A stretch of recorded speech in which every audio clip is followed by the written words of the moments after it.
On va poursuivre avec Capgemini. Capgemini qui publie demain ses résultats annuels.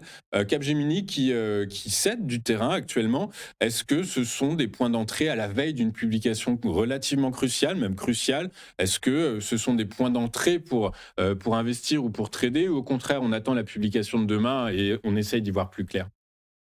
Non, non, tout à fait. C'est plutôt, je vous montrerai ça techniquement, mais quand même, on est quand même descendu là sur son plus haut, hein. Je crois qu'on est sur un plus haut historique, hein, mais on est sur un plus haut historique même.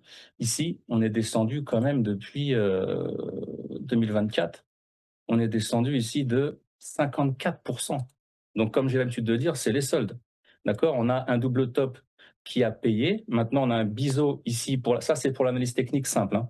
On a un biseau descendant qui, justement, prédit d'un rebond. D'accord. Donc, on pourrait remonter, aller chercher toutes les targets que je vous ai mis ici, les 119, 128, 141, 155, 184, 254.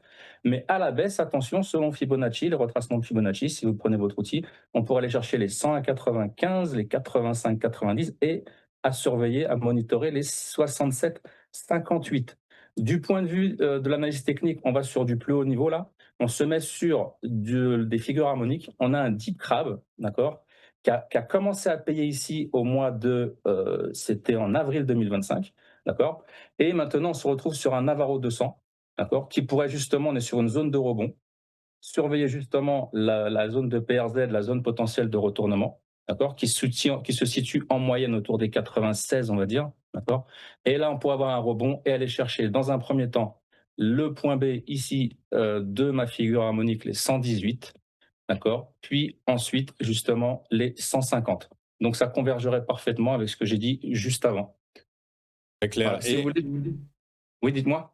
ouais, justement, James, on a entendu vos deux analyses. Je vais apporter cette information. Le CAC 40 a atteint un nouveau record historique en séance, Ouais. porté par d'excellents résultats d'entreprises, notamment EssilorLuxottica et Hermès, qui tirent une partie de la cote du luxe. Est-ce que c'est de nature à remettre en question ce que venez de nous dire, notamment sur Orange? Bah, non, ça ne remet pas en question. Pour moi, Orange qui est quand justement, même un poids lourd de la cote, est-ce que porté par son benchmark, et bah, Orange pourrait inverser la tendance que vous venez de nous présenter dans ce contexte? non, justement, on est vraiment sur des plus. On a fait un deuxième ATH sur le CAC 40 que je traite beaucoup. Donc, on est sur une zone des 4400, 4450 sur le futur. Et c'est justement, les traders vont plutôt avoir tendance à shorter cette zone-là et aller chercher les 4200, voire excusez-moi, les 8400. Excusez-moi, on est C'est sur 8000 hein, 8400. plutôt. Mmh, mmh. 8450, excusez-moi, sur le futur. On pourrait aller chercher la zone de polarité des 8200 et ensuite le plus bas, ça serait les 8050, voire les 7900. Donc non, non, je pense qu'on serait plutôt sur une prise de bénéfice au niveau des traders. D'accord, mais James, j'ai bien entendu. Là, on va parler du marché américain dans un instant. Vous nous avez dit 8000 combien? 8500 sur le CAC 40, c'est un scénario que vous... 8450. 8450, 8450. c'est ce qu'on a fait de plus haut ce matin. Ce matin, on a Sur les fait un futurs. 8437, ouais. Ouais, 8400, 400, 1440, 8437, ouais, à peu près. D'accord, ok, ok. Bah écoutez, ok, donc a priori, ce que vous nous dites, c'est gare aux prises de bénéfices sur l'indice phare français, sur le CAC 40. C'est une zone, enfin, Bah, comme à chaque fois, de toute façon, qu'on atteint une zone, une ATH all-time high ou un au plus haut time high, ouais. absolu, on s'expose à une prise de bénéfices. C'est logique. Oui, puis fondamentalement, Capgemini, ça reste quand même un gros acteur mondial du conseil en IT, qui se positionne sur le cloud, etc.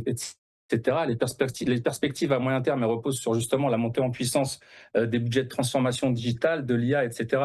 Les principaux risques, ça reste toujours la concurrence féroce avec Accenture, TCS, Infosys, IBM, etc.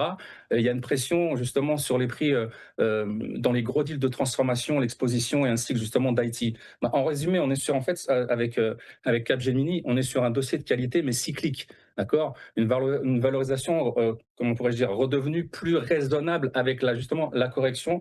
Donc on a un potentiel de re-rating si la croissance repart avec l'IA et le cloud. Mais la trajectoire pour 2006 est jugée fragile. D'accord. Tout ça parce que, justement, Morgan Stanley a downgradé le titre. C'est très clair. Mais ça Ok, reste potentiellement acheteur. Donc Bah, là-dessus, pour les professionnels, excusez-moi, là-dessus, pour les professionnels, je mettrai en place, contrairement à ce que j'ai fait la dernière fois, et je vais venir dessus ensuite sur le Dow Jones, je mettrai un combo de tunnel, je serai plutôt bullish delta positif, donc je serai acheteur, d'accord, short put plus long call. Donc je vends des puts et j'achète des calls. Voilà, sur ça, on achète, on met un stop loss, d'accord, ou alors on achète des calls, tout simplement. On paye une prime et si on perd, on perd. Voilà, terminé. Si on gagne, eh ben, on gagne. Et là, on gagne beaucoup parce que les bénéfices, le risque est connu, est calculé et le bénéfice est illimité. ok, pour les néophytes, juste ce que vient de nous dire James, c'est qu'en gros, il est aussi sur Capgemini. C'est ce qu'il faut comprendre Voilà, à travers ce exactement. jargon-là. C'est ce qu'il faut comprendre.